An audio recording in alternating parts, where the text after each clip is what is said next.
আগামীতে কেউ যেন স্বৈরাচার না হয়, আগামীতে কেউ যেন ফ্যাসিস্ট না হয়, আগামীতে কেউ যেন এরকম জনগণের উপরে জুলুম অত্যাচার নির্যাতন না করে, কেউ যেন এই পৃথিবীতে আর আয়না ঘর না বানায়। কথা বলেন। আপনি শুধু নাম শুনছেন, আমি 10টা দিন ছিলাম, কি অবস্থা, মানুষ কত কষ্টে ওখানে আছে। এত বড় বড় নখ হয়ে গেছে মানুষ, চুল দাড়ি গোপ মনে হচ্ছে জঙ্গল থেকে বেরিয়ে আসতেছে। জঙ্গলি মানুষের এত বড় বড় দাড়ি গোপ চুল হয় না, এত বড় নখ হয় না। কেউ আছে 8 বছর 10 বছর 14 বছরের মানুষও আছে। আমরা যেখানে ছিলাম ওই জায়গায় আমি পেয়েছি 2 বছর 7 বছর পর্যন্ত পড়ে আছে, কেউ জানে না। ওটা তো তাও একেবারে ঢাকার মেন জায়গায়। আর আর্মিরা যেটা চালাতে হয়েছে, কামরুল কি আহসান নাকি নাম জানো, জিয়াউল আহসান, এরা যেটার দায়িত্বে ছিল ওটা তো আরো ভয়ঙ্কর। এত বড় বড় আঙ্গুল দিয়ে কেউ খুশিয়ে খুশিয়ে দেওয়ালের সাথে লিখেছে, ভাই যদি বাইরে যেতে পারেন এই নাম্বারে একটু জানাবেন যে আমি বেঁচে আছি। সংবিধান সংস্কারের জন্য মানুষকে আহ্বান জানাচ্ছে প্রধান উপদেষ্টা। আমরা চাচ্ছি এদেশের আলেমদেরকে নিয়ে যান। কোরআনে কারিমে 73টা ধারা আছে, সূরা ফুরকান। ফুরকান মানে সংবিধান। ফুরকান মানে কি? সত্য মিথ্যার পার্থক্যকারী সংবিধান এটা। এখানে 73টা 74টা ধারা দেওয়া আছে। এই 74টা ধারা যদি বাংলাদেশের সংবিধান হয়ে যায়, আল্লাহর নবী যেমন বলেছিলেন খায়রুল কুরুনি করনি, আমার যুগ শ্রেষ্ঠ যুগ, বাংলাদেশে এই অনুসারীব বলবে আমার দেশ শ্রেষ্ঠ দেশ। এটা 53 বছরে তো আমরা দেখি নাই। এই 53 বছরে কত মানুষ তো নিজের মন মতো করে চালিয়েছে। বাবা চালিয়েছিল, মানুষ দুর্ভিক্ষে মরে গেছে। এটা আমি বানালাম। যারা মুরব্বী আছে জিজ্ঞাসা করেন, বাবা যখন চালিয়েছে ওই সময় শুনেছি, আমার তো 33 বছর, আমি জানি না, শুনেছি আমার দাদা বলতো ওই সময় মানুষ দুর্ভিক্ষেও মরে গেছে। কথা বলে না কেন? এরপরে স্বামী চালিয়েছিল, কারো স্বামী না কাঙ্ক্ষিত মানুষ শান্তি দিতে পারেননি, চাচা চালিয়েছিল, জোর করে 9 বছর জেল হয়েছে, 10 বছর। ভাবি চালিয়েছে, বউ চালিয়ে গেল, যা হয়েছে দেখলাম। এখন শুধু বাকি আছে আল্লাহর কোরআন দিয়ে দেশটা চললে কেমন দেখা যায়। আমাদের জীবনের বড় আশা, বড় আকাঙ্ক্ষা, তামান্না, আল্লাহ বহু কিছু দুনিয়াতে তুমি আমাদেরকে দেখিয়েছো। তোমার কালাম দিলে 56,000 বর্গ মাইল চললে কেমন দেখা যায়, এটা একটু দেখার তৌফিক দিও। এটা আমরা চাই না। কারা চান দেখে? লিল্লাহে তাকবীর।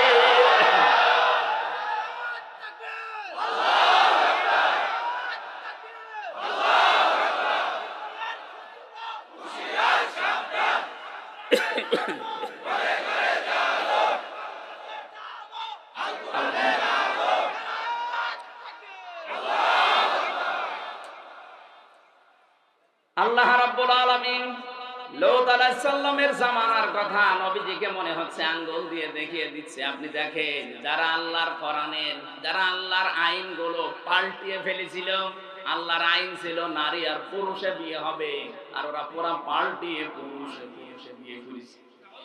কথা বলে না কেন? আজ বাংলাদেশে আল্লাহর কোরআনের আইন আছে 500। কয়শো? একটা আইনে দেশে চলে না। যে কয়টা হালকা পাতলা চলতো সেগুলো পাল্টিয়ে ফেলার চেষ্টা অনেকে করেছিল। আল্লাহ পাক আমার মনে হয় লূত আলাইহিস সালামের জামানার মতো নিয়ম নীতি দেখিয়েছেন। আমি আয়াতটা পড়ার পরে 2024 এর 5 আগস্ট মিলিয়েছি। ফাতিলকা বুয়ুতুহুম খাবিয়াতাম বিমা যালামু ইন্না ফি যালিকা লায়াতাল লিকাওমিন ইয়ালামুন। হে নবী, এই দেশে ঘরগুলো আপনি একটু দেখেন না কেন জনমানব শূন্য হয়ে আছে, জনশূন্য হয়ে গেছে। এটা জুলুমের কারণে। এই আয়াতটা কত বাস্তব, আপনি কুষ্টিয়ার হানিফ সাহেবের বাড়ির দিকে তাকান। 2024 সালের 5 আগস্টের বিকাল 5টা বাজতে বাজতে ঈদ পর্যন্ত জনগণ খুলে নিয়ে চলে গেছে। অথচ ওখানে বসে আলেমদের বিরুদ্ধে ষড়যন্ত্র করত। কথা বলেন না কেন? তার সার্সেল বানিয়েছিল, ওর বিরুদ্ধে কথা বললে তারে ধরে নিয়ে রাতের বেলা পিটাতো মাটির নিচে। আমি নিজে ওই ঘর তার পরের দিন 6 তারিখে দেখতে গিয়েছিলাম, যে দেখি আমার মনে হচ্ছে একদিনই আল্লাহ লোক নবীর জামানার মতো বানিয়ে ফেলেছে। খাওয়াবিয়াতান শব্দটা ওখানে দেখেছি।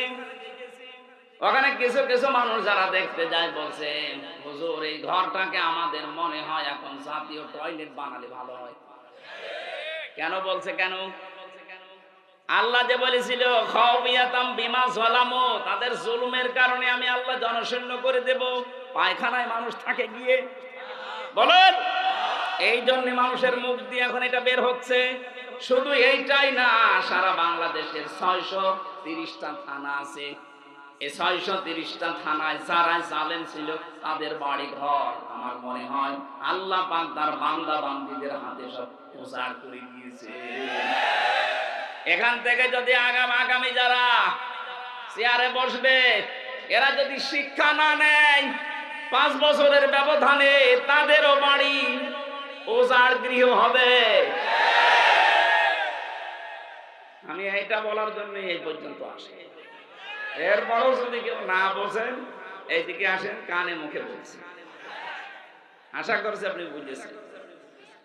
এটা দিয়ে শিক্ষা দিলাম, আগামীতে কেউ যেন স্বৈরাচার না হয়, আগামীতে কেউ যেন ফ্যাসিস্ট না হয়, আগামীতে কেউ যেন এরকম জনগণের উপরে জুলুম অত্যাচার নির্যাতন না করে, কেউ যেন এই পৃথিবীতে আর আয়না ঘর না বানায়। কথা বলেন। আপনি শুধু নাম শুনছেন, আমি 10টা দিন ছিলাম। কি অবস্থা, মানুষ কত কষ্টে ওখানে আছে। এত বড় বড় নখ হয়ে গেছে মানুষ, চুল দাড়ি গোপ মনে হচ্ছে জঙ্গল থেকে বেরিয়ে আসতেছে।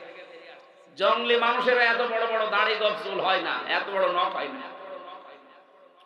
কেউ আছে 8 বছর 10 বছর 14 বছরের মানুষও আছে।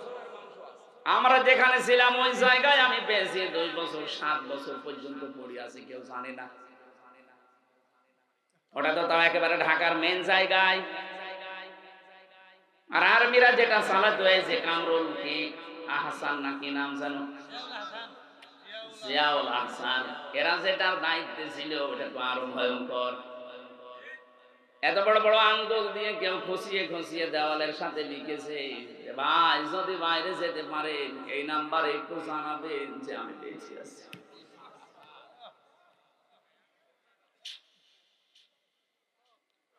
একটা লোক 5 বছর 8 বছর 14 বছর পড়ে আছে, ও জানে না যে এটা কোন সাল চলছে, ও জানে না যে কোন মাস এটা, ও জানে না যে এটা কয়টা বাজে এখন, কি বার, এটা কিচ্ছু জানে না। সকালবেলা কয়েকটা ছোলা দিত, পচা ছোলা। দুপুর বেলা খাবার আমারে যা দিয়েছে মনে হচ্ছে কেউ মাখিয়ে দিয়েছে, পারলে খান, না পারলে ফেলে দেন। ফেলে দেবেন কোথায়? 8 দিন 10 দিন 15 দিন এক জায়গায় খাবার হয়ে গেল, ওটা আবার গন্ধ বের হয়। বলেন তো, এদিকে 3.5 হাত, এদিকে 1.5 হাত, এটা কবরের মতো জায়গায় 24 ঘন্টা তালাবদ্ধ।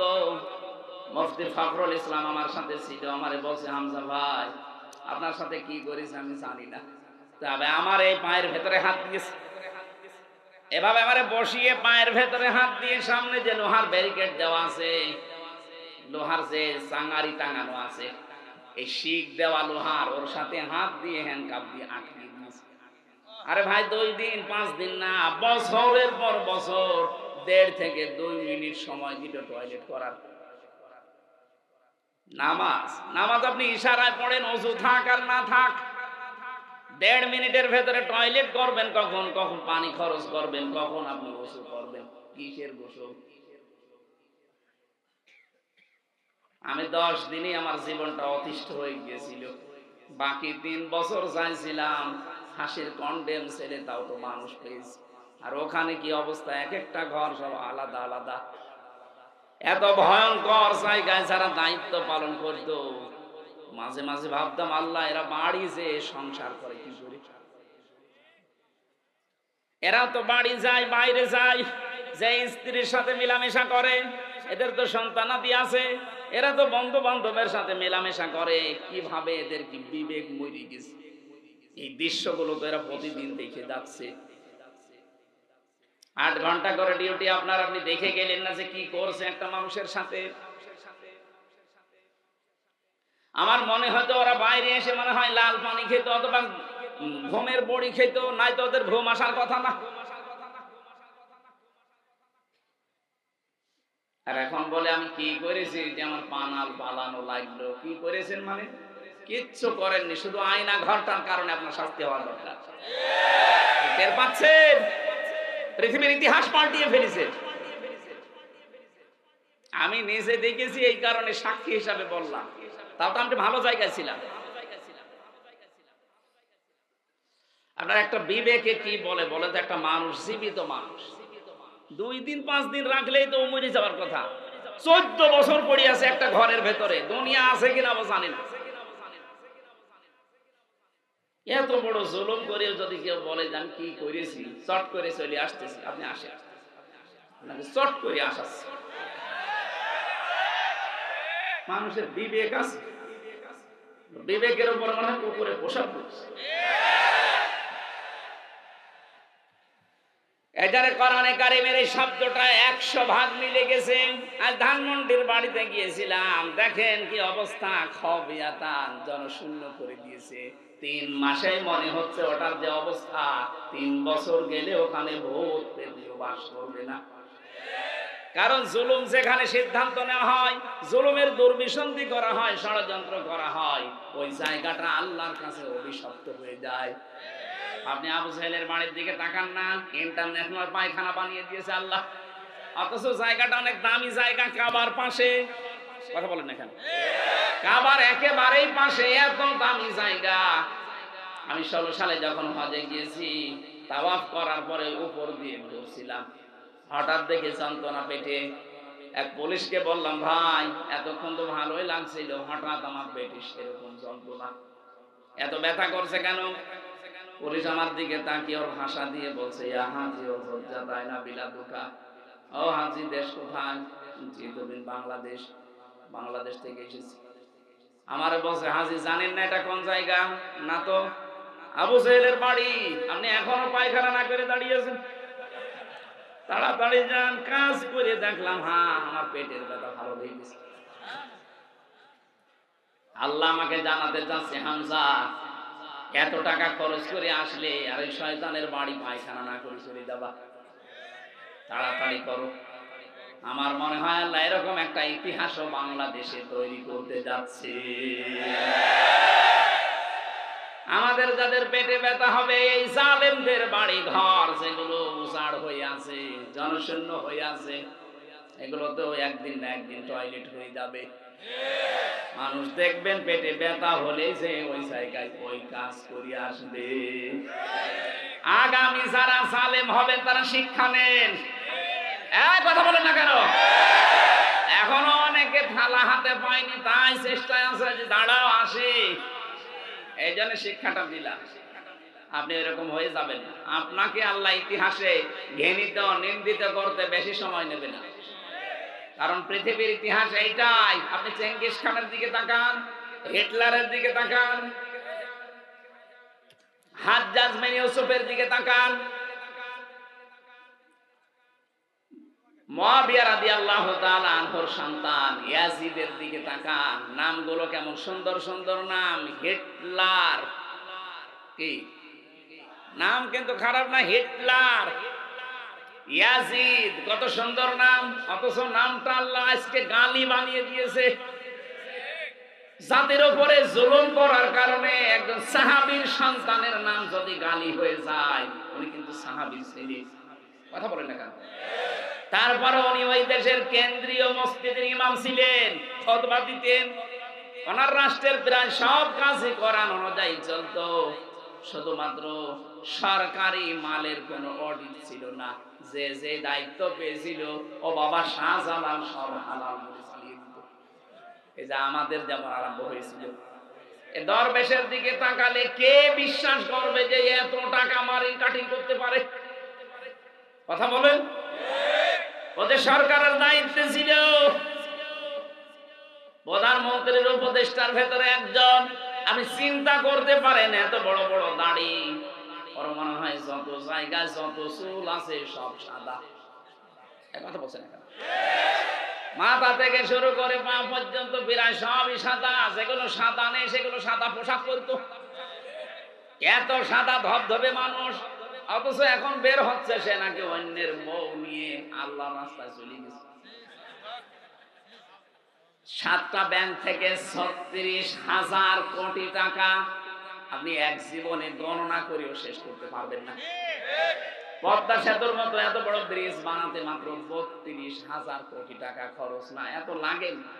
যদিও 3 বার পরবর্তীতে ওরা বাজেট বানিয়েছে, প্রথমে 12,000 কোটি টাকা দিয়েছিল, ওইটাই হয়েছিল।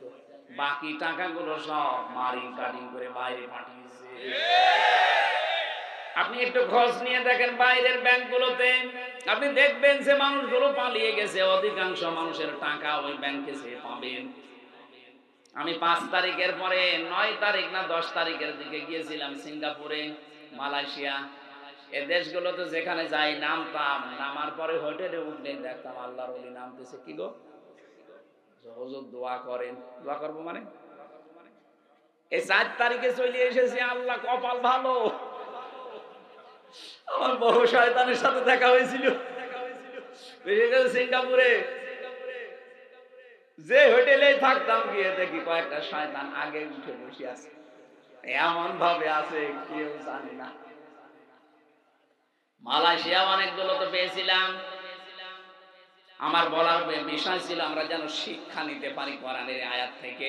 আগামী প্রজন্ম যারা আসবে, আগামী জাতি যারা নেতৃত্ব দেবে, এরা যেন জুলুমকারী হয়ে না যায়।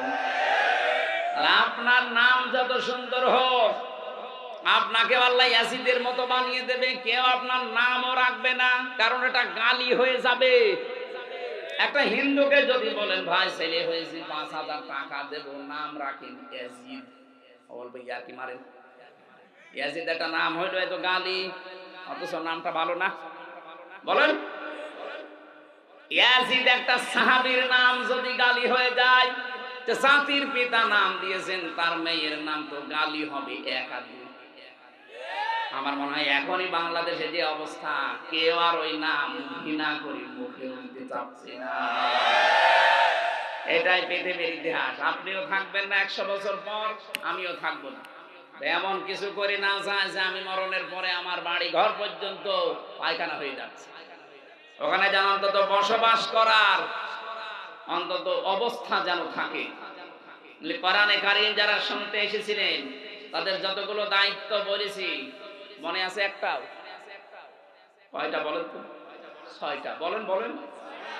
1 নম্বরে, এটা ক্লাস চলছে জন্য রিপিট করছি, 1 নাম্বার কি? বিশ্বাস করা লাগবে। তাহলে এখন থেকে আমি কোরআন দিয়ে যা বলবো সবগুলোর উপর আপনার ঈমান, আপনার বিশ্বাস নিয়ে আসা লাগবে। এই জন্য আমি দলিল বলবো, ওগুলো লিখে নিন, দরকার হয় মোবাইলে তুলে বাড়িতে মিলিয়ে দেখবেন, একেবারে হুবহু পেয়ে যাবেন। 2 নম্বরে এটা শুদ্ধ করে পড়তে হবে। 3 নম্বরে এটা বুঝতে হবে। 4 নম্বরে এটাকে আপনাকে মানা লাগবে জীবনে। 5 নম্বরে এটাকে কায়েম করে দেখাতে হবে আল্লাহকে যে হ্যাঁ আমি আছি। 6 নম্বরে এই মানুষটাকে দুনিয়ার ময়দানে কোরআনে কারীম শান্তি যে দিতে পারে, এই বিশ্বাসই এটা প্রতিষ্ঠার আন্দোলন করা লাগবে। আমি সহ যারা এসেছি, এগুলোর হক আদায় করার তৌফিক যেন আল্লাহ দান করেন। আর যারা বলতে আসবে তাদের দায়িত্ব হচ্ছে ওয়ানজালনা ইলাইকাল যিকরা লিতুবাইয়িনা লিন-নাস। আপনি যখন মানুষের কাছে কোরআন প্রচার করবেন, আমি বলেছিলাম লামের ব্যাখ্যা, লাম দিয়ে আল্লাহ জীবিত মানুষদের দিকে ইঙ্গিত দিয়েছেন। তাই কোরআন তাফসীর করা লাগবে জীবিত মানুষ না মরা মানুষ। এই সিস্টেমটা যারা পাল্টিয়ে ফেলেছিলেন, আল্লাহর সিস্টেম পাল্টিয়ে ফেললে লোক নবীর জামানায় আল্লাহ যা করেছেন, ওদের বাড়ি ঘর পরিত্যক্ত হয়ে গেছে। আল্লাহর সিস্টেম এই 14টা জায়গায় পারমিশন নিয়ে কোরআন প্রচার করা লাগবে, এটা আল্লাহর সিস্টেমের বাইরে। কথা বলেন না কেন? কেন বললাম বলেন তো? হযরতে সালেহ নবী আলাইহিস সালামের জামানায় যে উট আল্লাহ দিয়েছিলেন, উট দিয়েছিলেন না? এই উটকে আমার আল্লাহ বলেছিলেন এটা আমার নিদর্শন, যেখানে ইচ্ছা যাবে, যা ইচ্ছা খাবে, কেউ নিষেধ করতে পারবে না। কেউ যদি একে খারাপ উদ্দেশ্য নিয়ে স্পর্শ করো, আযাবুন আলীম, আমার যন্ত্রণাদায়ক শাস্তি তোমাদের উপরে যাবে। যারাই তাকে খারাপ উদ্দেশ্য নিয়ে ধরেছে, আল্লাহ তাদেরই দুনিয়ায় শাস্তি দিয়েছে। এখন কি ওট আছে? না, নেই। এই জামানার জন্য আল্লাহর আয়াত, আল্লাহর নিদর্শন কোরআন। কথা বলেন না, কোরআন যেখানে ইচ্ছা যাবে, যেভাবে ইচ্ছা থাকবে। কেউ যদি খারাপ উদ্দেশ্য নিয়ে কে আসেন, এর কাছে ধরতে যান, আপনাকে আল্লাহ এরকম শাস্তি দিতে পারে না? আল্লাহ বুড়ো হয়ে গেছে? বলেন। এই বিশ্বাস নিয়ে দুনিয়ার জীবন চালাবে। সুতরাং আগামীতে কিয়ামত পর্যন্ত এদেশে কোরআন প্রচারে যাওয়ার অনুমতি নেওয়া না লাগে। গোয়েন্দা বিভাগের একজন প্রধান আমাকে জানিয়েছে সেদিন, হুজুর 64 জেলার 630টা থানা আছে, 56,000 মাইলে, যেখানে ইচ্ছা কোরআনের কথা বলবেন। যেই ফোর্সে বলা দরকার আল্লাহ জানিয়েছে ওই ফোর্সে বলবেন, কোনো বাধা নেই। কেউ যদি অনুমতি নেওয়ার কথা বলে আমার একটু জানাবেন, ও ঠ্যাং ভেঙে ফেলবে। বললাম, স্যার আপনি এতদিন ছিলেন? বলছে, আমি নতুন দায়িত্ব নিয়েছি। আমি মুসলমান হিসাবে যে কর্তব্য পালন করা লাগে আমি তাই করব। আল্লাহ যে ফোর্সে জানিয়েছে, আমি ওই ফোর্সকে আমি ব্যারিকেড দেব? মানে আমার যদি ইচ্ছা না হয়, আমি চুপ করে থাকবো যে না আমার এটা পছন্দ হচ্ছে, আমি অন্যের বাধা হয়ে দাঁড়াবো কোন কারণ? আল্লাহ বলেন, লিতুবাজ্জিনা লিন্নাস, আপনি স্পষ্ট দলিল আর প্রমাণ দিয়ে তাফসীর করবেন জীবিত মানুষদের সামনে, অথচ পুরো সিস্টেমই ওরা পাল্টে দিয়েছে। কত জায়গায় অনুমতি লাগতো? 14 জায়গায়। ওরা সরাসরি বলে না যে না মাহফিল করার দরকার নেই, কোরআন প্রচার লাগবে না। এমন সিস্টেম করেছিল। কালকে রাত 1:30টার দিকে এক ওসি আমার সাথে দেখা করেছে সিরাজগঞ্জ গোল চত্বরে। আমি জামালপুর শেষ করে কালকে দিনের বেলায় মনে হয় কোথায় গিয়েছিলাম, না বগুড়া শেষ করে আসছিলাম জামালপুরে, সিরাজগঞ্জ গোল চত্বরে। উনি ওই সময় 23 সালের দিকে, 23 সালের শেষে 24 সালের প্রথমে উনি দায়িত্বে ছিল বগুড়ার গাবতলী থানায়। আমার 2 কিলোমিটার দৌড়িয়েছিল মাঠের ভেতরে, মা কেটে রাত 10:30 11টা। এখন যেহেতু ওনার নামে বিভাগীয় মামলা হয়েছে, এখন পোস্টিং দিয়েছে সেই কক্সবাজারের বান্দরবন এলাকায়। যা ওখান থেকে কালকে চলে এসেছি। বলছে, হুজুর আপনি এক মাহফিলে আমার জন্য বদদুয়া দিয়েছেন, আমি এসেছি মাফ চাওয়ার। এখন মাফ চা। আর ওই সময় বলেছিল আমি যতদিন ওসি আছি হামজার বাপ হয়ে থানায় ঢুকতে পারবে। কালকে দেখলাম বিড়াল হয়ে গেছে। হ্যাঁ, ওই সময় ছিল বাঘ। 14টা জায়গায় আপনি নিয়ম করেছিলেন। আর যারা ছিল দায়িত্ব, কি মানুষ, ওর কাছে অনুমতি নেওয়া লাগবে? মানুষ হলে না তার কাছে যে বলা যায়, ওগুলো তো সব ছিল জানোয়ার। এই কথা বলবে না, জানোয়ার বললেও তারা বলবে না, এই কথা বলবেন না, দরকার আরো নিচে দিতে বলবে। এত খারাপ ছিলেন আপনি। আর এখন মাপ চান। সেদিন গাড়িটা ধরে 1 লক্ষ টাকা নিয়েছে, অথচ গাড়ির কাগজপত্র সব ঠিক আছে। বলছে টাকা দিয়ে যান, গাড়ি নিয়ে যান। মনে হচ্ছে কি একটা ব্যবসা, টাকা আমার কাছে পায়, টাকাগুলো নিতেছে। আমার সাথে মাওলানা আব্দুল বারী ছিল, তার কাছ থেকে শুনলাম 1,13,000 টাকা নিয়েছে। এখন উনি কালকে দেখা হয়ে বলছে টাকা ফেরত দেন, মাফ চেয়ে দেন। আমি তো মাফ করার, আমি মাফ করে দিয়েছি, কিন্তু টাকাটা তো দেবেন। টাকা দিয়ে আপনি মাফ চেয়ে নেন। এখানে সূক্ষ্ম একটা কথা বলছি, বাংলাদেশে বহু মানুষ এই 15.5 বছরে যারা জুলুম, অত্যাচার, নির্যাতন, আয়না ঘর, গুম খুম, মানুষের কাছে চাঁদাবাজি, মিথ্যা মামলা দিয়ে হয়রানি করে তার জীবনটা নষ্ট করা, এরকম অপরাধ যারা করেছে, অনেকে মনে করছে আস্তাগফিরুল্লাহ পড়লেই মাফ হয়ে যাবে। না, আপনি অপরাধ করেছেন, যার কাছে স্বীকার করবেন তার কাছে। আর স্বীকার করার নিয়ম হচ্ছে তার কাছে যাওয়ার পরে যদি বলেন ভাই 15.5 বছর আপনাকে ব্যবসা করতে দেয়নি, আমি চাঁদাবাজি করেছিলাম আপনার কাছে, আমি প্রভাব খাটিয়েছিলাম, মিথ্যা মামলা দিয়েছিলাম, মিথ্যা সাক্ষী দিয়েছিলাম, এরকম বহু কিছু আমার দ্বারা হয়েছে, আপনি আমারে মাফ করে দিন। উনি যদি বলে মাফ করতে পারি, এই 15.5 বছরে আমার যে ক্ষতি হয়েছে ক্ষতিপূরণ দিয়েছে, আপনাকে ওই ক্ষতিপূরণ দেওয়া লাগবে। আমারটা যেমন 3 বছরে প্রায় 30 লাখের উপরে টাকা আমার বাবার কাছ থেকে নিয়েছে। আমার কাছে যদি মাপ পেতে চায়, আমার মামলার আয়ু থেকে শুরু করে যারা একেবারে টপ টু বটন জড়িত, প্রত্যেককে আমি বলবো 3 বছর ফাঁসির কন্ডেম সেলে থাকবেন, আর 30 লাখ করে টাকা আমার বাবাকে দেবেন, ক্ষতিপূরণ দেবেন। এরপরে বলবেন যে হুজুর মাফ করে দিন। কালকে যেমন ওসি বলছিল মাফ করে দিন, মাফ করে দিয়েছি, কিন্তু টাকা দিন। কথা বলছে না কেন? এই তাওবা যদি বাংলাদেশে চালু হয়ে যায়, আমরা বহু মুসলিম মানুষ অন্তত একটু মাজা খাড়া করে দাঁড়াতে পারবো। আর সামনে যারা চেয়ারে বসবে ওরা বলবে না দরকার নেই, ওই একতলা আছে একতলায় থাকা, দোতলা করতে যে তো আরেকজন একটা মারিং কাটিং করা লাগবে। কথা বলেন না কেন? তখন এই ভয়তে বন্ধ হয়ে যাবে। আমরা চাই আন্তর্জাতিক অপরাধ ট্রাইব্যুনাল যেটা গঠন হয়েছে, খুব তাড়াতাড়ি অপরাধীদের যারে তালিকা হয়েছে, মামলা হচ্ছে, এদের তাড়াতাড়ি করে বিচার করে দুনিয়াতে রায় দেন, আগামী প্রজন্ম দেখে শিক্ষা নেবে। আর যদি ফাঁক ফকড় দিয়ে মাপ পেয়ে যায়, আগামী যারা আসবে চেয়ারে ওরা ডবল জালেম হবে। আমরা আমাদের ভবিষ্যৎ প্রজন্মকে শান্ত, নির্মল, স্বচ্ছ, নিরাপত্তা, এরকম একটা শান্তি, স্বস্তি, নিরাপত্তার পরিবেশ উপহার দেওয়ার জন্য এই বিচার তাড়াতাড়ি দেখতে চাই। আপনি যদি বানানো বিচার করে, বানানো ট্রাইব্যুনাল বানিয়ে যদি ভালো ভালো মানুষকে হত্যা করতে পারেন, আপনি যে হত্যা করছেন এর একেবারে সরাসরি প্রমাণ এখন হাজার মানুষের কাছে আছে। আলেমদের বিচার করতেন আমরা দেখেছি, সাক্ষী এমন মানুষ 75 সালে জন্ম নিয়েছে, 71 সালে সাক্ষী দিয়েছে। আমাকে বানিয়ে বললাম, এমন বহু মামলা আমি নিজে পেয়েছি, আমারটাও নেই, আন্দাজে মামলা দিয়েছি। সন্ত্রাস বিরোধী আইনে মামলা দিয়েছে, আমি নাকি আনসারুল্লাহ বাংলা টিমের সদস্য, অথচ না আমি জীবনে আমি জানি না আনসারুল্লাহ কি, ওসব জানি না। আন্দাজে এই যে মিথ্যা মামলা দিয়ে জীবনটা নষ্ট করে দিলেন। 3টা বছর কি কষ্ট দিয়েছে, 24 ঘন্টা আমার তালাবদ্ধ করে রাখতে। যাই করেছেন আমি মাফ করে দেব, কিন্তু আমার মতো এরকম কিছু আপনাকে পাওয়া লাগবে।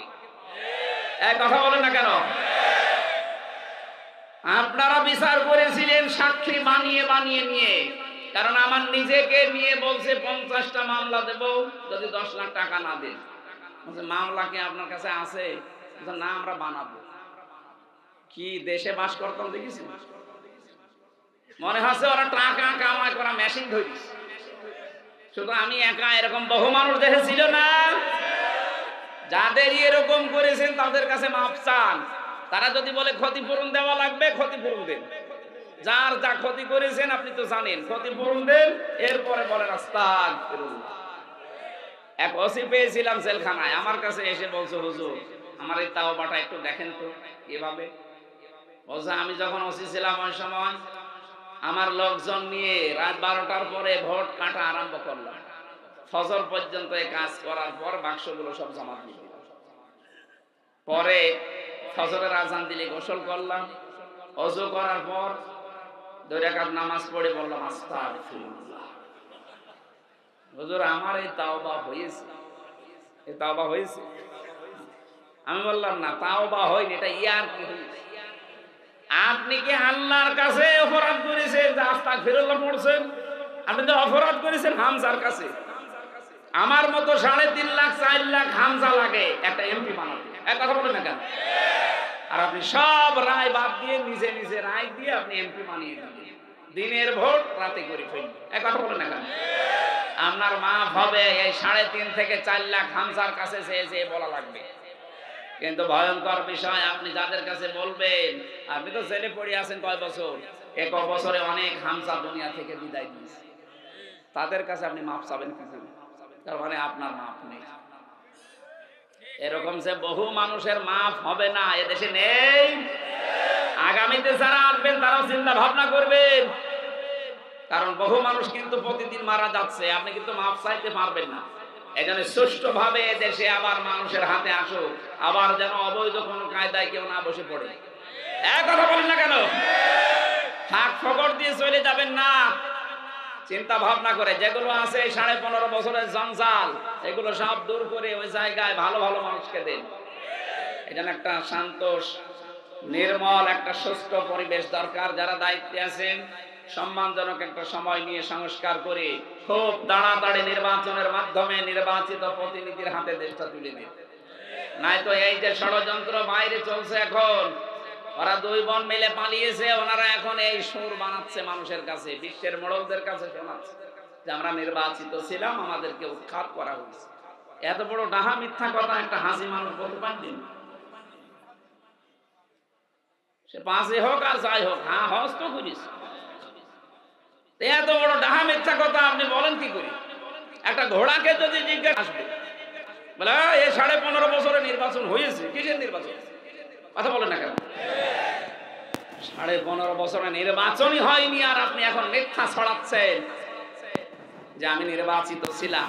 আশা করছে আগামীতে একটা হাসি মানুষ হয়ে এত বড় মিথ্যা কথা আর বলবেন না। আর এই ষড়যন্ত্র থেকে বাঁচতে হলে ডক্টর মোহাম্মদ ইউনূস আপনি খুব তাড়াতাড়ি সম্মানজনক সময় নিয়ে যত জায়গা আছে তাড়াতাড়ি পাল্টান।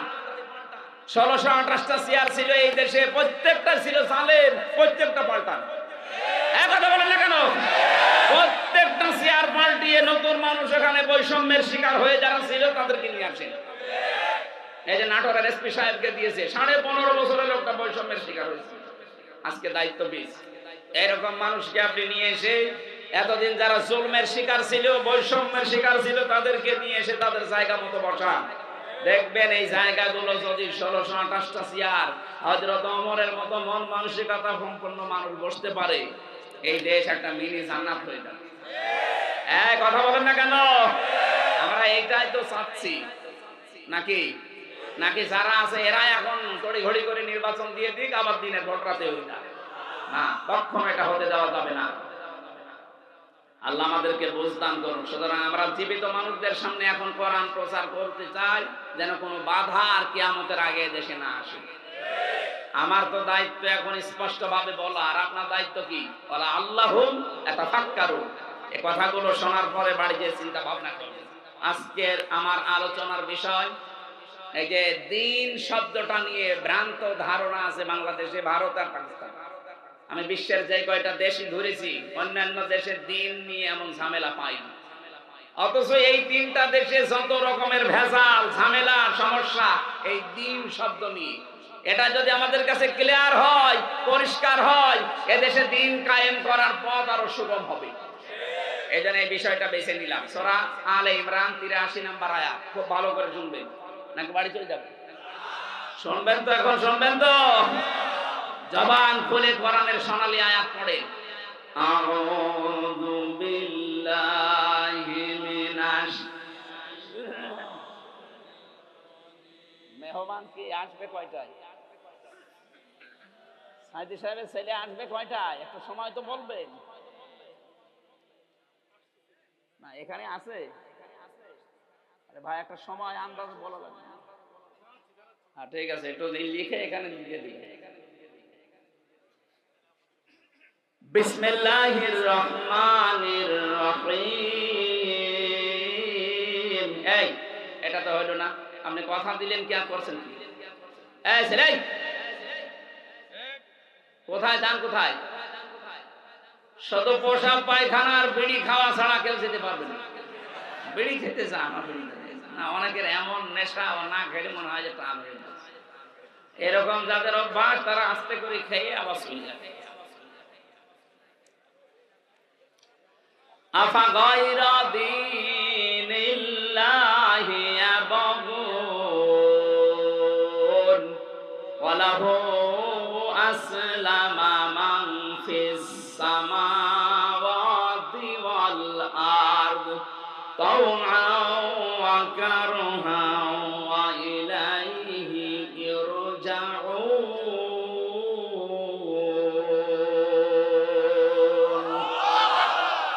আল্লাহ পাক বলেন আফা গায়রা দীনিল্লাহি ইয়াবগুন, তোমরা কি আল্লাহর দ্বীন বাদ দিয়ে অন্য কিছু তালাশ করো? ওয়ালাহু আসলামা মান ফিস সামাওয়াতি ওয়াল আরদ, অথচ আকাশ আর জমিনে যা কিছু আছে তাওআন ওয়া কারহা, ইচ্ছায় হোক অনিচ্ছায় হোক, সবাই আল্লাহর দ্বীনের সামনে মাথা নত করে দিয়েছে। ওয়া ইলাইহি ইরজাউন, সবাইকে ফিরে যাওয়া লাগবে তার কাছে। এটা বাংলা অর্থ ছিল। এবার আমি তাফসীর থেকে যেগুলো নোট করেছি আপনাদের জ্ঞাতার্থে জানাচ্ছি। দ্বীন শব্দটার প্রধান অর্থ আমি পেয়েছি 19টা। সামারাইজ করে করে 10টা বানিয়েছি। এই 10টা বিষয় যদি আপনার এই প্র্যাকটিক্যাল লাইফে দুনিয়ার জীবনে আপনি মানতে না পারেন, কবরে যাওয়ার পরে যে দ্বিতীয় প্রশ্ন করবে, মা দীনুকা, তোমার দিন কি, আপনি বলতে পারবেন না। সুতরাং আমাদের সবার যেহেতু ওই কবরে যাওয়াই লাগবে, ওখানে যাবার আগে যেন এই যে প্রশ্নের জবাবটা আমরা দুনিয়ায় জোগাড় করে নিতে পারি। কথা বলেন না কেন? আজকে দিনের বেলায় যেখানে আলোচনায় ছিলেন জামালপুরে মেলান্দ, ওখানে আমি প্রথম প্রশ্নের জবাব হিসাবে 5টা অর্থ বলেছিলাম। আল্লাহর ফেরেশতারা যখনই আপনাকে বলবে আমার রব্বুকা, যদি বলেন আমার রব আল্লাহ, 5টা জিনিস সঙ্গে সঙ্গে জিজ্ঞাসা করবে। ওই 5টা যদি দুনিয়ায় কেউ মেনে নিতে পারে, ও কবরে বলতে পারবে রব্বি আল্লাহ, আমার রব আল্লাহ।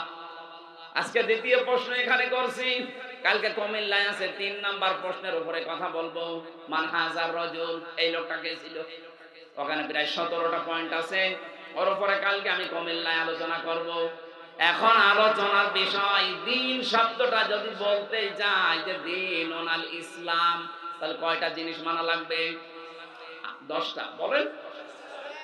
কালকে আর দুপুর বেলা ছিল 5টা, কিন্তু এখন ওটা তো রব ছিল, এখন দিন। আল্লাহ পাক বলেন কি হয়েছে তোমাদের? আমি যে দিন পাঠিয়েছি, আমার দিন বাদ দিয়ে কোন দিন তালাশ করো। তাহলে দিন শব্দের শাব্দিক অর্থ এই রাতের পরে যেটা আসবে ওই দিন। আরো জোরে বলেন। দিনের প্রধান অর্থ কোরআনে কারিমে আল্লাহ দিয়েছেন। দিনের প্রধান অর্থ হচ্ছে বিচার দিন। সূরা ফাতিহার 3 নাম্বার আয়াতে প্রতিদিন এটা আমাদের মুখ দিয়ে আল্লাহ বের করে নিচ্ছে, মালিকি ইয়াউমিদ্দিন।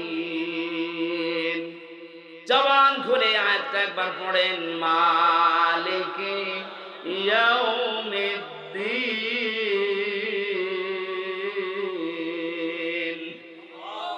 কিয়ামতে বিচার দিনের মালিক একমাত্র কার? কেন আল্লাহ এই কথা প্রতিদিন আমাদের মুখ দিয়ে কমপক্ষে 17 বার বের করে নেয়? আপনি যদি কোনো নামাজ না পড়েন, শুধু ফরজ নামাজ পড়েন, তাও এটা 17 বার পড়া লাগে। কয়বার?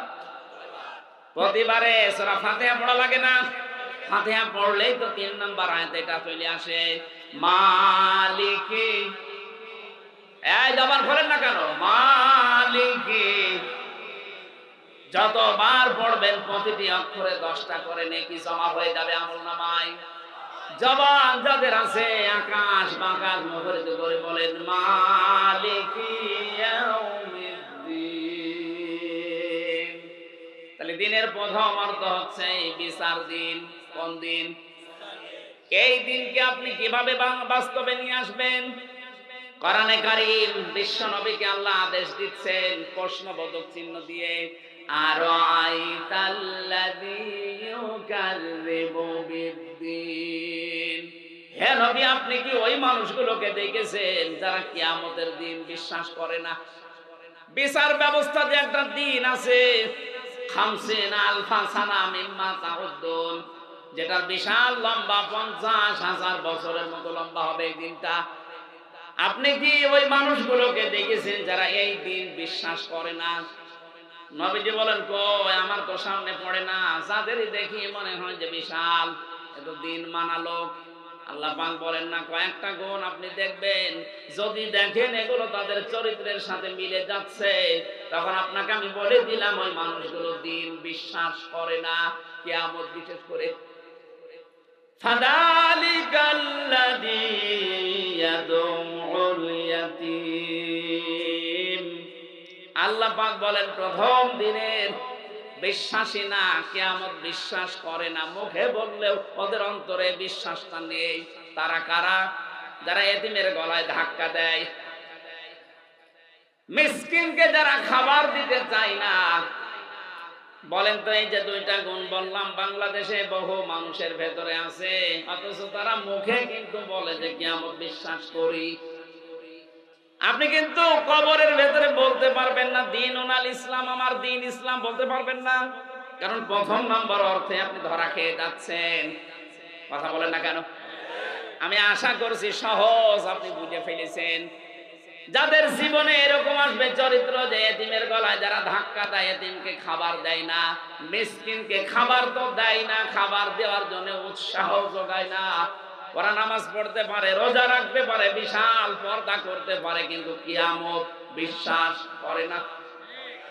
কিয়ামত যদি কেউ বিশ্বাস না করে, ও কবরে যে 2 নম্বরে প্রশ্নের জবাবে দ্বীনুল ইসলাম বলতে পারবে? পারবে না। আমরা যেন ধরা না খাই, যেন আমাদের চরিত্র আজকেই পাল্টাবো। বিশেষ করে ইয়াতীম যারা, এই মানুষগুলো যে কত অসহায় দুনিয়াতে, এদের মনের ভেতরে একটা চাপা দুঃখ আছে। নবীজি বলেন তামাম দুনিয়ায় যত এতিম, সব এতিমের সর্দার আল্লাহ আমাকে বানিয়ে দিয়েছিলেন। এতিম সে কি, বাবা মা না থাকলে কি হয় এটা তো আমি জানি। আমার জীবনে এরকম গেছে, মানুষ উপরের গাছে ওঠার পরে নিচে যখন ডাল ভেঙে পড়ে গেছে, যেই ডালটাই ধরে ওইটাই ভাঙে, যেইটা ধরে ওইটাই ভাঙে। আমি জন্মের আগ থেকে শুরু করে যেই ডাল ধরেছি, একটা ডাল কেউ শক্ত পাইনি, প্রতিটা ভেঙে ভেঙে আমি নিচে পড়ে গেছি। জন্মের আগে আমার বাবাকে আমি হারিয়ে ফেলেছি, জন্মের পরে আমার মাকে কিছুদিনের ভেতরে হারালাম। আমার দায়িত্বে ছিল আমার দাদা, তাকেও হারিয়ে ফেলেছি 8 বছরে। এরপর একটা চাচা পেয়েছিলাম, তাকেও আমি হারিয়ে ফেললাম। যতগুলো ডাল আমি ধরলাম, একটা ডালও আমি ঠিক মতো ধরতে পারিনি, ধরলে ভেঙে যায়।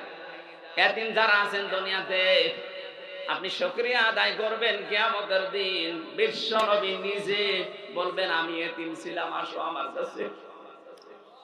এখানে এতিম যারা আছেন, এই মানুষগুলো কারা এতিম আছেন হাত তোলেন তো। এই আপনি বুড়া মানুষ, কিসের এতিম? না, এতিমই তো বোঝেন। ও পেকে একেবারে ঝুনো হয়ে গেছে, আরো বোঝা নিয়ে গেছে। আরে ভাই, আপনি যদি এতিম হন, বাংলাদেশে এতিম নেই কোনটা?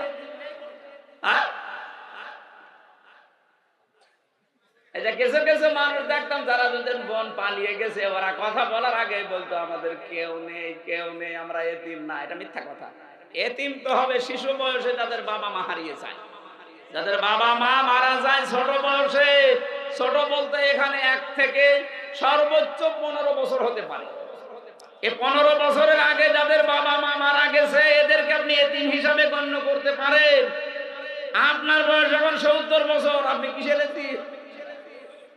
আপনি এতিম, বুড়ো এতিম না। এটা শুধু না, আসল এতিম হচ্ছে তারা, এই পৃথিবীর ময়দানে সব চাইতে বড় এতিম তারা, যারা মানুষের আন্ডারে কাজ করে। এই বাংলাদেশে যত মানুষ আমরা কাজ করে খাই, আমাদের উপরে যারা দায়িত্বে আছে, তাদের কাছে আমরা এতিম। এইটাই আসল এতিম। এদের খাবার দাবার যেটা, এদের বেতন বোনাস ভাতা যেটা, এটা যেন বন্ধ না হয়। আজ কত মানুষ এই যে গাজীপুরে, আসলে যে ফ্যাক্টরি গুলো আছে, গার্মেন্টস গুলো আছে, উপরে যারা দায়িত্বে আছেন, প্রত্যেকের কাছে নিচে যারা কাজ করছে লেবার, তারা কি? আরো জোরে বলেন।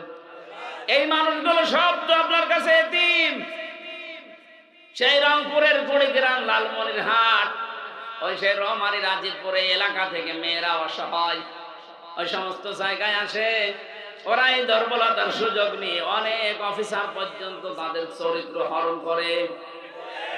না না, আপনি এতিমের সাথে এটা করলেন। ও তো এতিম হয়ে এসেছে, ওর মা বাবা নেই, অসহায়, আর আপনি সুযোগের সন্ধান করে আপনি তার জীবনটা তছনছ করে দিলেন। শয়তান আপনাকে যে খেল দেখিয়েছিল, এটা ঘোর কেটে গেলে তখন টের পাবেন যে কি করেছিল। এটা রেকর্ড হচ্ছে, ওদের কানেও যাবে কান। সুতরাং দায়িত্বে যারা আছে, অধীনস্থ মানুষদের প্রতি এমন আচরণ করবেন, আপনি চেয়ার থেকে চলে গেলে যেন ওরা কান্নাকাটি করে। আমি বহু এসপি কে বিদায় নেওয়ার সময় কনস্টেবলকে কানতে দেখেছি। এমনও এসপি পেয়েছি কুষ্টিয়ায়, বিদায় নেওয়ার সময় কনস্টেবলরা পেছনে কানের কাছে মুখ নিয়ে বলছে, শালা যাচ্ছে ভালো। কি করলেন আপনি বলেন?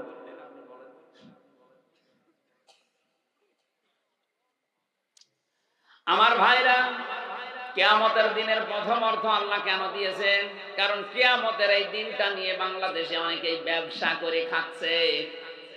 কত মানুষকে ধোঁকা দিয়ে বোকা বানিয়ে বলছে তোর কোনো চিন্তা নেই, কিয়ামতে এই বাবা আছে, অথচ কিয়ামতে একচ্ছত্র মালিকানা কার? ওই বাবা কি হবে বাবা জানে। এজন্য কারো উপরে ভরসা করবেন না। আল্লাহ পাক বলেন ওয়ালা ইয়াসালু হামিমুন হামিমা ইউবাসসারু নাহুম ইয়াওয়াদ্দুল মুজরিমু লাউ ইয়াফতাদি মিন আযাবি ইয়াউমিদিন বিবানি وصاحبته وأخيه وفصيلته التي تؤويه ومن في الأرض جميعا ثم ينجيه। এখানে যাদের যাদের নাম আছে আপনি আশ্চর্য হয়ে যাবেন। বন্ধু বন্ধুকে চিনবে না, নিজের সন্তান পর্যন্ত বন্ধক রাখবে, বলবে আল্লাহ মুক্তিপণ দিলাম, এটা নিয়ে আমারে বাঁচান। নিজের স্ত্রীকে দিয়ে দেবে, নিজের ভাইকে দিয়ে দেবে, নিজের আত্মীয় স্বজনের ভেতরে যারা সবচাইতে বেশি প্রয়োজন ছিল, যাদের কাছে সে আশ্রয় পেত, তাদের জ্ঞাতি গোষ্ঠীকে বলবে আল্লাহ এইটাও দিয়ে দিলাম। অমাং ফিল আরদি জামিয়া, দুনিয়ায় আমি যা কিছুর মালিক ছিলাম সব দিলাম। সম্মায়ুঞ্চি, এরপরও এই কিয়ামতের আযাব থেকে আমাদের বাঁচাও। বাংলার মুসলমানেরা যাদের নাম বললাম, বলেন তো এদেরকে যদি মানুষ দিয়ে দিতে চায়, কিয়ামতের দিন আপনি ওই বাবার উপরে ভরসা করে আছেন। এত বড় মানুষের যেখানে খোঁজ খবর হচ্ছে না, কোল কিনারা পায় না, সেখানে বাবা আমার তো যতটুকু করে না পড়ে বিশ্বাস হয়, বহু বাবা কিয়ামতে বলবে আল্লাহ আমি পীরই ছিলাম না। কিসের মুরিদের দাবি করেন? তো পীরই ছিলাম না। যেখানে আপনার বাবা, আপনার মা, আপনার ভাই, আপনার স্ত্রী, আপনার সন্তান এ কথা বলতে পারে, তাহলে সেখানে পীর সাহেব এ কথা বলবে এক আর দুই কথা বলেন না কেন? এই জন্য দিন যারা বিশ্বাস করেন কারো উপরে বিশ্বাস করবেন না, ভরসা করবেন না। দিনের প্রথম অর্থ এই জন্য কিয়ামতের দিন এটার একচ্ছত্র মালিকানা আল্লাহর। দুই নম্বরে দিনের অর্থ বেশি আনুগত্য, যেটা সূরা আলে ইমরান ৮৩ নম্বর আয়াতে আছে। তিন নম্বরে দিন মানে জীবন ব্যবস্থা। আল ইয়াউমা আকমালতু লাকুম দীনাকুম ওয়া আতমামতু আলাইকুম নি'মাতি ওয়া রাদিতু লাকুমুল ইসলাম দীনা। জোরে বলেন সুবহানাল্লাহ। সূরা মায়েদার ৩ নম্বর আয়াতে আল্লাহ এই তথ্যটা দিয়েছেন এই কারণে, পৃথিবীতে আজকের এই দিনে আমি দিন আমার ইসলাম পরিপূর্ণ করে দিলাম। কিয়ামত পর্যন্ত ইসলামের ভেতরে নতুন করে কিছু দেওয়া লাগবে না, আর ইসলাম থেকে কিয়ামতের আগে কিছু বাদও দেওয়া যাবে না। আজ যারা ইসলামের ভেতরে নতুন নতুন নিয়ম নীতি প্রবেশ করিয়েছেন, দরবারের নামে, জিকিরের নামে, ইবাদতের নামে, এক কথা বলছেন না, এগুলো দিন নয়। আল্লাহর নবী বলেছেন যে মানুষগুলো ইসলামে নতুন কিছু প্রবেশ করাবে, ওটা যদি আমি রাসূল কর্তৃক সাপোর্ট করা না হয় ওটা পরিত্যাজ্য। অথচ আজ বাংলাদেশে এই ভেজালটাই বেশি, আসল ইসলাম নেই, সব বানানো ইসলাম। বিশ্বের মুসলিম দেশগুলোর দিকে তাকান তো, কোন জায়গায় আপনি পীর এই শব্দটা পাবেন কিনা? শুধু এটা বাংলাদেশ আর ভারত আর পাকিস্তানে পাওয়া যায়। কথা বলেন না কেন? ইসলাম যেখান থেকে এসেছে ওই দেশে পীর শব্দটা আমি পাইনি। যে মদিনা থেকে ইসলাম এসেছে ওখানে যান তো, কোনো পীরের অস্তিত্ব পান কিনা? কথা বলেন না কেন? আপনি পীরের কাছে যেতে আমি নিষেধ করছি না, কিন্তু উস্তাদ হিসাবে যাবেন শিক্ষা নেওয়ার জন্য, যেটা জানেন না ইসলামের শেখার জন্য, তাছাড়া অন্য কোনো উদ্দেশ্য যাওয়া জায়েজ নেই। এমন জায়গায় যাওয়া যাবে না যে নিজে জানে না। এই যে নজিবুল মশর মাইজ ভান্ডারী নামে এক শয়তান পীরের নাম নিয়ে চলতো, কথা বলেন, এই শয়তান এবং চাঁদপুরের একজন সেও একটা পীরের নাম নিয়ে চলতো। এরা দুইজন মিলে কোরআনের পাখি সাইদি সাহেবের নামে ধর্ষণ মামলা দিয়েছিল। এত কিছুর বিচার হচ্ছে, দেশে জনতা দেখছে এই দুই শয়তান কোথায় আছে, এদেরকে খুঁজে বের করা হোক। মিথ্যা মামলা দিয়ে যারা মানুষের জীবন শেষ করে দেয় তাদেরকেও এখন এই শাস্তির আওতায় আনতে চায়। কোরআনের পাখি এতদিন বেঁচে থাকলে আমার তো মনে হয় এখন এই ময়দানে তিনি আসতেন। যদিও কথা ওইভাবে বলতে পারতেন না, কিন্তু কোরআনে কারিমের একটা কথা হলো আমাদেরকে শোনাতেন। আমি জীবিত থাকতে একদিন মাত্র দেখতে পেয়েছিলাম, একদিন 10 মিনিটের জন্য আমার কাছে ছিল। তার যে কথাবার্তারা এখনো পর্যন্ত, যে ইমানের যে শক্তি, আপনি ধর্ষণ মামলা দিলেন নিজে নিজেই পরবর্তীতে এই নাজিবুল বাশার মাঝ ভান্ডারী বলতো আমি যা করেছি বিএনপি জামাত আমারে ছাড়বে না, তাহলে নিজে নিজে স্বীকার করছে। ওর জন্য আর কিছু লাগবে না, ধরে জনতার সামনে ছেড়ে দেন, ওরে নিয়ে শিক্ষা হোক। বাংলাদেশে কোন আলেমের বিরুদ্ধে মিথ্যা যেন কেউ তহমত দিতে না পারে। এই কালা মানিক, শামসুদ্দিন চৌধুরী মানিক, ওনাকে বিচারপতি, ওই রকম মানুষ বিচারপতি হলে বিচার ব্যবস্থা ধ্বংস হয়ে যাবে। ওই শয়তান আলেমদের টার্গেট করে করে লিস্ট করেছিল 116 জন, আমিও ছিলাম। আল্লাহ পাক উল্টিয়ে ওর লিস্ট করেছে, পরে কলার পাতা শুয়েছে, ওর বিসি উড়ে গেছে, সংসার করার কাজ শেষ। গত পরশুদিন দেখলাম আদালতে এসেছে, ও শয়তানের চেহারার দিকে তাকালে মনে হচ্ছে একটা শয়তান। আলেমদের বর্দ আছে, কত গ্যারান্টি কাজে লাগে এটা তার নিজে প্রমাণে কালামানি কথা বলে না কেন। সাইদি সাহেব বলেছিল আমাকে যারা এভাবে অপমান করতে পারে আল্লাহ তুমি একটাকেও ছাড়বা না। যারা যারা কাজ করেছে ডাইরেক্ট ইনডাইরেক্ট প্রত্যেককে আল্লাহ অপমান করেছে। এখনো যারা অপমান হয়নি আমরা চাই জাতির সামনে তাদেরকেও ন্যাংটা করা হোক। ইসলাম পরিপূর্ণ জীবন ব্যবস্থা, কিয়ামত পর্যন্ত কিছু দিতে পারবেন না, কিছু বের করে বাদও দিতে পারবেন। এটার নাম দিন। এটার নাম কি?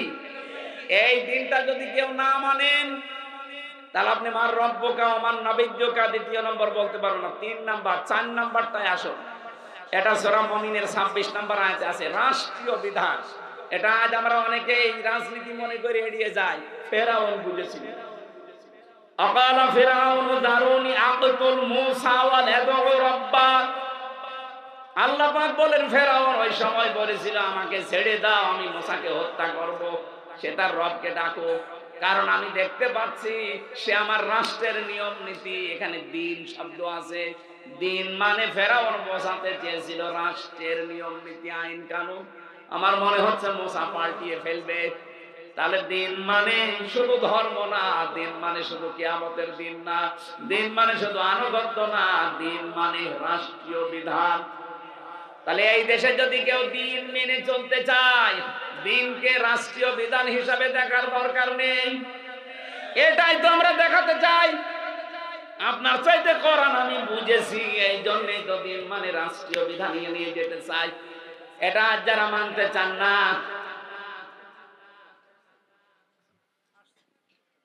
সামনে নিয়ে আসেন, সামনে নিয়ে এসে বসান।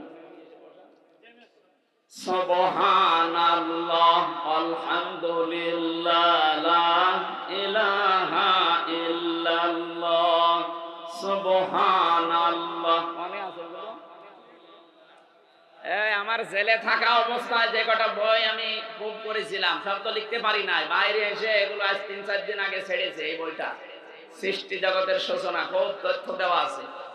ওখানে তো রেফারেন্স ছিল না, বাইরে এসে আমি রেফারেন্স দিয়েছি। এটা 112 পৃষ্ঠা। নিয়ে যাবেন, যাওয়ার সময় কয়েকটা আছে স্টেজে, যাওয়ার সময় নিয়েছেন, কাজে লাগবে, অনেক তথ্য দেওয়া আছে। ওখানে বসে 3 বছর আর কি করব? শয়তানরা আমার খাতা কলম পর্যন্ত কেড়ে দিবে। যেটা আছে এটা স্টেজে আছে, স্টেজে যাওয়ার সময় নিয়ে যাবে। এটা পেছান পিছান, একটু পিছান, পিছিয়ে দেন, পিছিয়ে দেন। আল্লাহুম্মা সাল্লি আলা সাইয়্যিদিনা। একটু বাতাস দাও তো 2 মিনিট।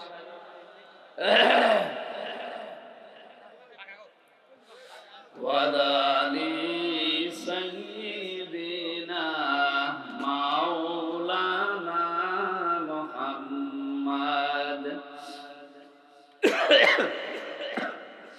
জরে জরে পড়ি দরুদ হে মুমিন বসিয়া,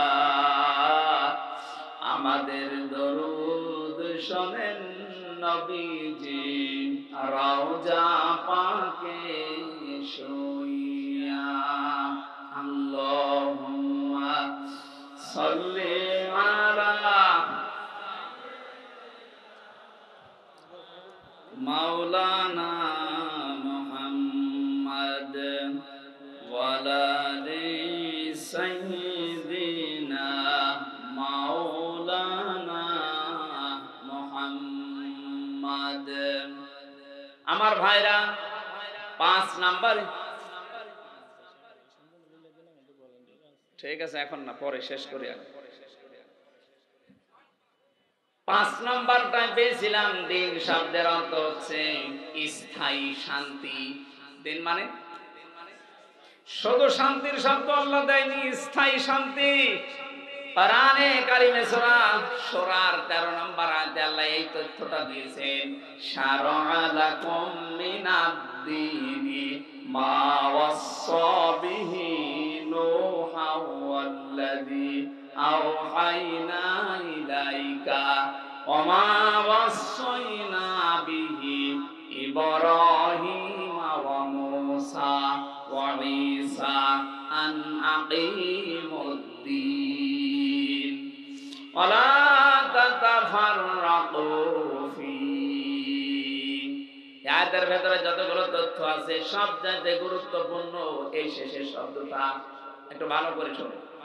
আল্লাহ বলেন আমি নির্ধারিত করে দিলাম, শারআ লাকুম তোমাদের সবার জন্য আমি ফায়সালা করে দিলাম, সিদ্ধান্ত নিয়ে নিলাম, লিখে দিলাম, সই করে দিলাম, স্বাক্ষর করলাম। কি সেটা? তোমাদের জন্য আমি দিনকে লিখে দিয়েছি। কোন দিন? হযরত নূহ আলাইহিস সালামের প্রতি যেটা দিয়েছিলাম, হে নবী আপনাকে ইব্রাহিম, মূসা, ঈসা, এই যে বড় বড় নবীদের নাম নিলাম কেন? এদের প্রতি আমার একই আদেশ ছিল, যাই করো দুনিয়াতে আমার দিন কায়েম করো। এটা আমি বানালাম। বলেন আনাকিমুদ্দিন, দিন কায়েম করেন, এটা বলেছিলেন নবীদেরকে আল্লাহ। সব বড় বড় নবীর নাম। ওয়ালা তাতাফাররাকু ফি, এ বিষয়ে কোনো মত পার্থক্য করবা না। বাংলাদেশের দিকে তাকান, হয়তো ছোটখাটো বিষয় নিয়ে আমাদের মত পার্থক্য থাকবে, এটা থাকতেই পারে, কিন্তু দিন কায়েম করা লাগবে, এ বিষয়ে কোনো ফতোয়াবাজি করলে সে কাফির। এরপরের আয়াতে আল্লাহ শব্দটা দিয়েছেন, কাবুরা আলাল মুশরিকিনা মা তাদউহুম ইলাইহি। আল্লাহ পাক বলেন এই দিন কায়েমের কথা বললে সবচাইতে বেশি খারাপ লাগবে যারা মুশরিক তাদের। এক কথা বলেন না কেন? আজ বাংলাদেশ জামাত ইসলামী এই কথাটা বললে আপনি জামাত বলে চালিয়ে দেন, চরমনাই পীর এই কথা বললে চরমনার মুরিদ বলে চালিয়ে দেন। আরে ভাই, এটা তো আপনার কাজ, এটা নবীদের কাজ যদি হতে পারে, এটা আপনি কি নবীদের উপরে? আপনি তাকাবেন দুনিয়ার নবীদের দিকে, যত নবী আল্লাহ পাঠিয়েছিলেন, হ্যাঁ প্রত্যেকটা নবীর শরীয়তে কম বেশি কিছু বিধান ছিল। কোন নবীর শরীয়তে হয়তো নামাজ ছিল, কোন নবীর শরীয়তে রোজা ছিল না, কোন নবীর শরীয়তে রোজা ছিল নামাজ ছিল না, এরকম নিয়ম নীতি কম বেশি পেয়েছি। কিন্তু প্রতিটি নবীর শরীয়তে এইটা ছিল যে দিন কায়েম করা লাগবে। আর এইটা শুনলে মন খারাপ করবে বেশি মুসলমানেরা। কারা? কাবুরা আলাল মুশরিকিনা মা তাদউহুম ইলাই। হে নবী আপনি যেদিকে ডাকছেন মানুষকে যে দিন কায়েম করো, এটা শুনলে সবচাইতে বেশি খারাপ লাগবে, মনে কষ্ট লাগবে মুশরিকদের। বাংলাদেশে তো 4 ভাগ অমুসলিম আছে, 96 ভাগ মুসলমানের দেশে কথা বলতে গেলে যাদের রাগ হয় এরাও এক প্রকার মুশরিক। নবীজি জীবনে মাত্র 8 বছর রোজা করেছিলেন। কয় বছর? বলেন বলেন। মাত্র 8টা বছর রোজা রেখেছিলেন জীবনে। এই 8 বছরের ভেতরে 2টা ফরজ রোজা তিনি বাদ দিয়ে দিয়েছেন এই দিন কায়েমের জন্য। 17ই রমজান বদরের যুদ্ধ, আর 18ই রমজান মক্কা বিজয়ের দিন, 2টা রোজা তিনি বাদ দিয়ে দিলেন। 17 ওয়াক্ত ফরজ নামাজ তিনি বাদ দিয়ে দিয়েছিলেন, কাজা করেছিলেন পরে। তার ভেতরে এক